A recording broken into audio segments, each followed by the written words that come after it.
Welcome to Hong Kong Confidential. I'm Jules Hannaford and I'm your host. I'm an Australian woman and I've been living in Hong Kong for many years.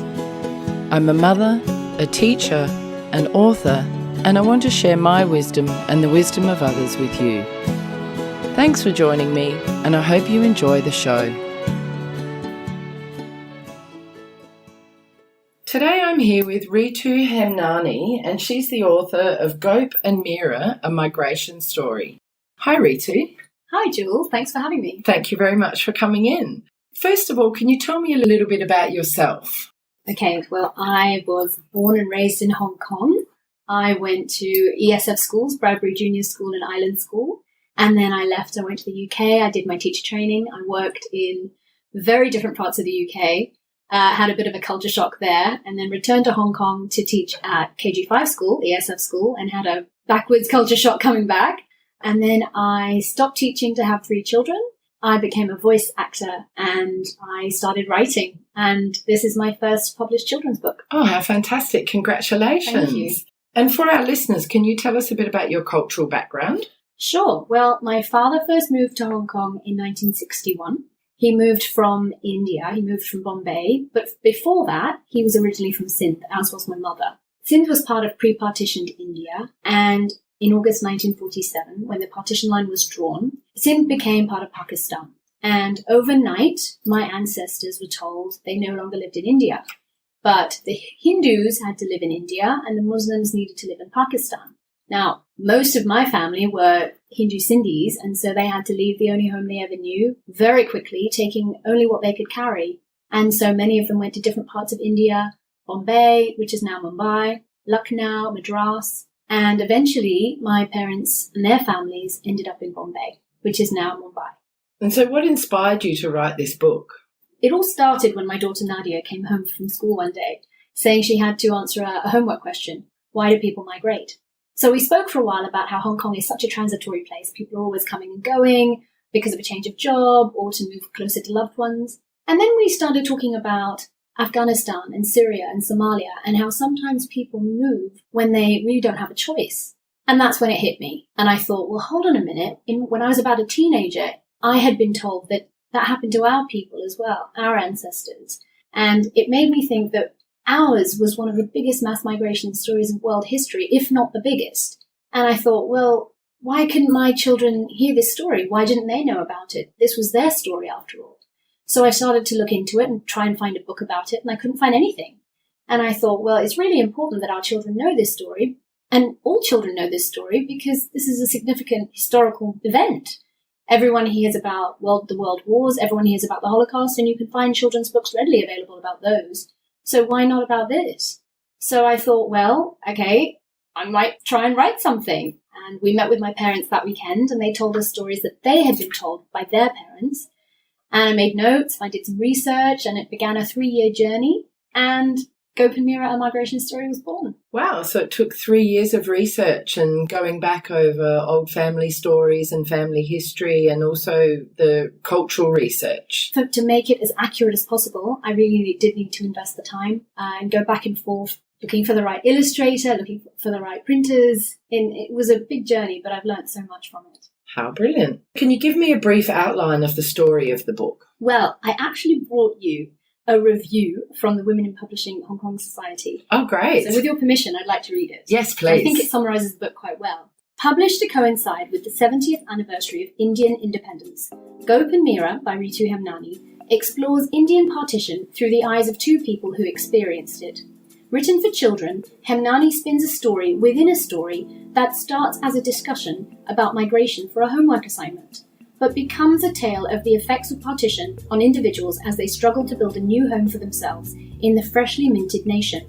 Gope and Mira explores themes of migration, partition, and independence in a way that children can relate to through the experience of their parents and grandparents. Hemnani's work is beautifully brought to life by the illustrations of Pune-based illustrator Samira Gunjal. This is a story of love and perseverance and the importance of remembering one's cultural background and honouring our families.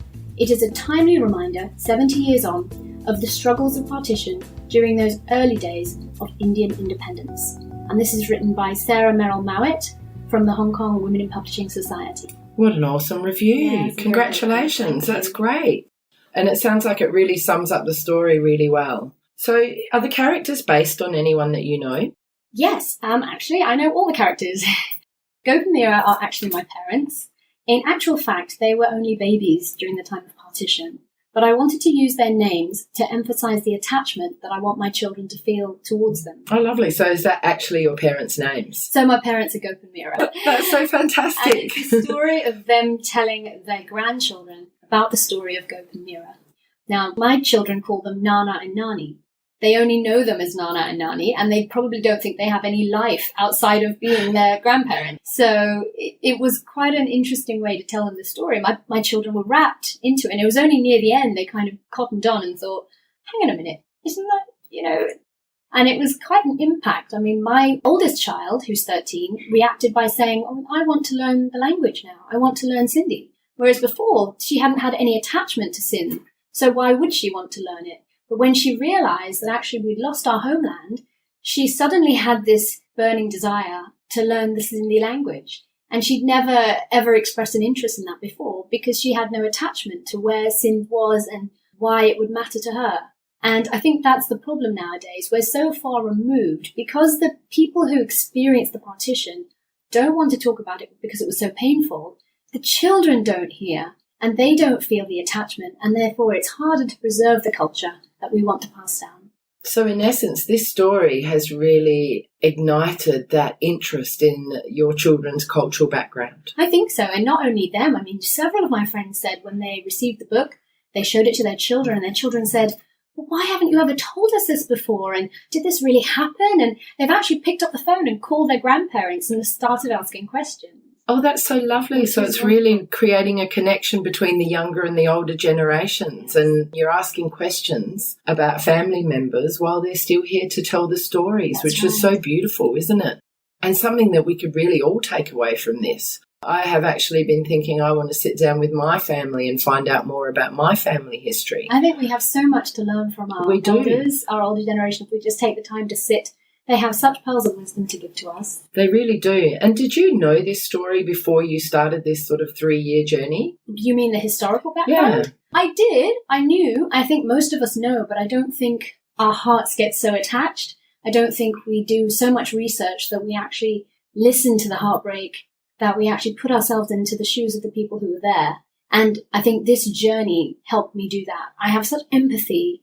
I can really, it's almost like I can close my eyes and I can be there with them and just see how much heartbreak and at the same time how much resilience they could muster up to pull through. And you had a launch of your book, Gope and Mira, last week. How did it go? It was really quite incredible. I was so grateful for the support of the Sindhi Association, and even the Indian Consul General came to help inaugurate my book, Super. Which was unexpected. It was truly an honour to have school principals, other authors, members from the publishing industry who I'd never met come to say hello. And it was incredibly special to have so many dear friends help to run the game stalls and help to sell books. And it really made it an opportunity for kids to learn. We had little game stalls running around where the kids could pick up and learn basic Sindhi words, or we had quiz questions for the kids. Like, for example, my daughter said to me when we went home, do you know what the national sport of India is? And my son said, everyone knows, it's cricket. And I said, no, you're wrong, it's hockey. And so it was something that she'd learned that, nobody knew. And it was really nice that children were telling parents facts about India, and it was kind of making the parents feel, I should know that. What a lovely idea that you included these activities and this kind of opportunity for more cultural learning at your launch. Well, was that your idea? It was my vision, and I was so grateful that it all worked out. I really wanted the children to enjoy and not just come to a boring event where the parents were busy mingling and they had nothing to do. And for that reason, we actually had cupcakes made in the shape of an Indian flag. So it was like a birthday party for India. It was 70th birthday party for India, and they were able to blow out the candles, and we sang the Indian national anthem, and it just meant something, I think, that they'll remember, when they look back, I hope. So you talked a bit about the reaction from your readers with your friends that have contacted you. Have you had any sort of wider feedback from the community with the book? I've actually been really amazed with the positive response, especially from my Chinese friends and parents from the schools my children attend, who seem to be able to draw parallels with their own culture. and their identity and their deep relationships with their elder generations as well. And they all seem to enjoy the audiobook, especially during the last 2 typhoons we've had in Hong Kong. Been very useful to hand their book to a child and say, QR code, click at the end, there you go, be an independent reader, go through the book. And it's just been wonderful that they don't have to actually physically sit with their child if their child wants to read independently. And their children have gone on to enjoy the book. The illustrations are gorgeous in the book. How did you find your illustrator, and how much input did you have into the actual design of the book? It actually took me 6 months to find the right illustrator. I needed someone within my budget who could breathe life into the heroes of my story, following my vision, and that was actually far harder than I thought it would be. Samira Gunjal is an extremely talented and motivated artist, and was willing to work with me not only to realize my vision, but also tell a deeper story beyond the written word through her illustrations. And it was wonderful to collaborate with someone with so much talent. Having final say over the design was one of my biggest reasons to self-publish. I actually had received positive feedback from an agent who wanted to take my manuscript to a publisher, but I knew that if I went down that route, I would have no say in the final design of the book. And it was just too personal to me. So I knew that if I really wanted it to be my vision, it would have to be something that I directed from start to finish. So how do you go about self-publishing? Well, you open a company, right, which I've had to do, Heritage Publishing Limited, and you have to source your own illustrator, source your own printer, source your own editor, and be on top of everything. And fund it all yourself. Fund it all yourself. And I've had to do that. And it's been quite challenging because I really wanted the proceeds, so certainly from my launch, to go to a charity called HOLF, the Home of Loving Faithfulness. And so it's been really difficult to budget.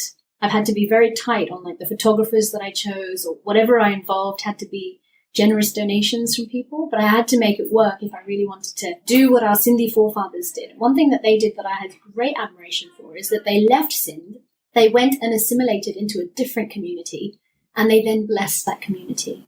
And I feel like my parents left Sindh, they went to Bombay, Mumbai, then they left and came to Hong Kong for better opportunities. Now, how do we benefit and say thank you to the Hong Kong people? Well, the Home of Loving Faithfulness is an amazing charity in Hong Kong. One, it's based in Sheung Shui, and they serve the mentally and physically disabled of Hong Kong. Now, I actually thought very hard about which charity to support in Hong Kong. And there are actually many very wealthy charities that have a great deal of support. But HOLF, I believe, is one that is very, it's just so full of love. They take abandoned children. They take children that no one else in Hong Kong wants because they're born with all these disabilities. But you just have to go and see the care and love, even having them rolled over in bed every day just to avoid bed sores, to have them bathed every day. But there's so much kindness given in this place. You just, you go to give them some kind of donation and you leave blessed far more than anything you could ever give. Oh, that's lovely. So how did you learn about this charity? So as a charity, our family have been involved in for a few years now. But I wanted to know more about what they did, and I've got to know Tracy Patrick, who runs the house, and Matthew Patrick is the Chinese boy, the disabled Chinese boy that she adopted. And he's now 25. He celebrated his 25th birthday on the day of my book launch. So he's tiny, he's in a wheelchair, and he came to speak, and we had a cake to surprise him, and he was wearing an Indian kurta. It was wonderful. And it was just amazing how our cultures kind of came together and blended. And it was just a celebration of, I believe, really what our Sindhi forefathers stood for. They didn't just run away and try and make a new home. They really went on to bless the new communities that they formed and fit into. And that's so nice that you're now carrying on that tradition and using your connections and your profits and all of that to give back to Hong Kong. I hope so. So that's so nice. What are some of the key issues you feel are associated with migration? Well, 1/3 of the entire working population of China is made up of rural migrant workers. They are the engine of China's spectacular economic growth over the last 3 decades, but they remain marginalized, discriminated against, and their children have limited access to healthcare and education. And this is just one example. And I think that's really the crux of it. They come, they're helpless, they have nothing, they're working so hard to give whatever they can. So I think if we have an opportunity to help, we should open our doors and we should reach out to them. Everyone should have equal access to education, and everybody should have equal access to healthcare. And A lot of migrants don't have those same opportunities. Absolutely. And I think many of us can make a difference. And I think many of our listeners hopefully will be inspired to go out and try to make a difference somewhere with the less fortunate. I hope so. I mean, I know that before, when my family heard the word refugee, they just thought, oh, poor unfortunate people from another country. Mm. And I know that my book has made them think, gosh, we were refugees. I mean, we were actually refugees. And it just makes you think, wow, I now want to help someone because we were in that position and someone helped us. There were people who could reach out to us, so why don't we do the same? And how were your family helped when they migrated? Well, my father's side came from a very big family. So he has 5 brothers and 2 sisters. And what they did was they basically spread their wings and went everywhere. One brother went to Australia, one brother went to London, one brother went to Hong Kong. And now we're everywhere. And I think it was just that strength in family numbers and within the community, cousins helping cousins. When someone asks you, can I come and stay? You always open the door. So within the community, there's a very tight spirit of helping and being there to serve one another. And I think that's brought us a long way. If you are a friend or a cousin of somebody and you're a connection somewhere, you will find a way in. So it's really that community spirit. Which has really, I think, given a great lift to Hong Kong, to Sydney's worldwide. You said your family became very disparate and spread right out around the globe. Did they still maintain connections and did they still come together for family gatherings and things like that over the years? Family weddings, I mean, Sydney family weddings must be huge. Are renowned. And it's the one thing all family members will make, will make a big, big effort to migrate towards, and that's the big spectacular party of the year. And where would this whole group of family call truly home? I think each would have their own home. Like for me, every summer we would go back to India. And to be honest, I didn't like going back because I didn't speak the language of my grandparents. It was monsoon season, so it rained all summer. Mm-hmm. And the most important, there was no television. So during the summer, it was just dire to go back. But I had all my cousins. We'd all come back and we would all get up to mischief, doing all kinds of crazy things, playing cards and just, having lots of paint bombs, throwing out the window, lots of crazy fun. And I bet you look back on it fondly now, even though at the time you probably wanted to be back in Hong Kong with your TV. We would come back to Hong Kong and my sister and I would literally kiss the ground and say, thank you, we come back here, the television works, there's no rain, it's wonderful and we love it. Oh, that's great. But, we do very much appreciate the summers growing up.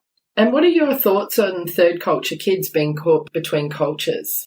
I think that every human being has a need to belong and to know their own roots. In Hong Kong, you might have an Indian family who, for example, whose children attend the Canadian International School of Hong Kong, so they sing the Canadian national anthem. Then they spend a large period of time with the Filipino helper, learning from her, perhaps even learning Tagalog. And then they spend their summers back in India. Added to this, they might have to say goodbye to friends and family who migrate regularly, and so they could be left feeling rootless, lacking deep relationships, not really at home anywhere. On the other hand, this could also make them more globally aware. This could make them more open-minded. This could make them more creative. So it could go either way. I think that establishing programs to optimize the benefits of third culture experience is a good way to establish resilience of children and mitigate the possible negative effects, because there's always a chance it could go either way. And I think our awareness of it is key. Yeah, awareness, acceptance, tolerance, all of those things are very important. Just to know that, our children could feel rootless, could feel like, where's my home? And just to sort of really emphasize the positive and opportunities to build resilience. And, you may not have friends for very long, but don't let that dissuade you from investing all you can into the relationships that you have. It can be very disheartening when you have a friend and then 6 months later they go away. And it's important, I think, for our children to learn how to make deep, invested relationships. So that is a struggle. And also just to know, where do I belong? Where do I live? Where am I from? But I think it's such a great advantage to be in such an international setting, to be so globally minded. So it's two sides of the coin. Yeah, I agree. And I think your book is going to really add another layer to that, because it's going to get people really thinking more about their historical roots and where they're really from, and appreciating where they've come from and where they are now. I hope so. Yeah, so it's fantastic. Who do you hope that your book will inspire or help? Well, we are now on the cusp of losing the last generation we have who directly experienced the partition, I believe. And as it was such a traumatic event with so much pain and hardship, I also feel that it's been very difficult for our seniors to talk about it over the years. So in writing my book, I wanted for children, especially, to know what happened all those years. Because with the pain and hardship came admirable courage, determination, resilience that our forefathers had to muster up, not only to survive and assimilate, but also thrive and bless others in the process. This is their legacy and our rightful inheritance. I believe that young people today have much to learn from and be inspired by our elders and what they went through, giving their todays so that we could have our tomorrows.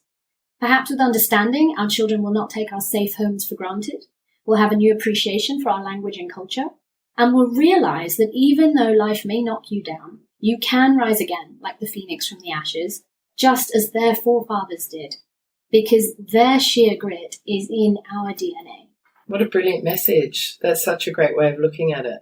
I feel so inspired. That's great. Oh, good to hear. And were your parents reluctant to talk about it when you first asked them about their story? I think they were really shocked. They did not know I was working on this. They did not know it was called Gopin Mira. It really took them by surprise. And my mum, her first reaction was, "It's a bit personal, don't you think?"